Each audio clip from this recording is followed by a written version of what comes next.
वर्षाखालील मुलांना cough syrup नको. औषध नियंत्रक विभागाचे आदेश.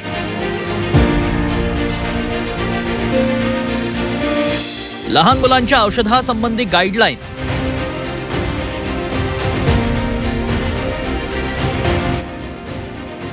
भारताच्या औषध नियंत्रक विभागानं लहान मुलांना कफ सिरप देण्यावरून नवे आदेश जारी केलेत. 4 वर्षाखालील लहानग्यांना कफ सिरप दिलं जाऊ नये असे स्पष्ट आदेश DCGIनं दिलेत. औषध कंपन्यांनी आपल्या पॅकेटवर औषधातील घटकांचं मिश्रण छापणं गरजेचं आहे असंही DCGIनं म्हटलंय. DCGIनं नेमकं काय म्हटलंय पाहूया. क्लोरफेनिरामाइन मेलिएट आणि फिनाइलेफ्रिन यांचं मिश्रण कफ सिरपमध्ये असतं. फिक्स्ड ड्रग्ज कॉम्बिनेशन असणारी अशी औषधं लहान मुलांना देऊ नयेत. 4 वर्षाखालील लहान मुलांना कफ सिरप देऊ नये. क्लोरफेनिरामाइन मेलिएट आणि फिनाइलेफ्रिन यांचं मिश्रण असल्याचं कफ सिरपच्या लेबलिंगवर नमूद करावं.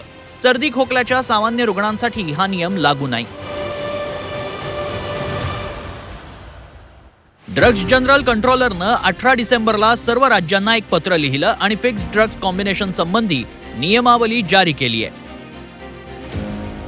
कफ सिरपमुळे जगभरात गेल्या काही दिवसात 141हून अधिक लहान मुलांचा मृत्यू झाल्याचं समोर आलं होतं. त्यानंतर जागतिक आरोग्य संघटनेनंही यावर सूचना जारी केल्या. आता भारत सरकारनं 4 वर्षांखालील लहानग्यांना कफ सिरप दिलं जाऊ नये असे आदेश जारी केलेत.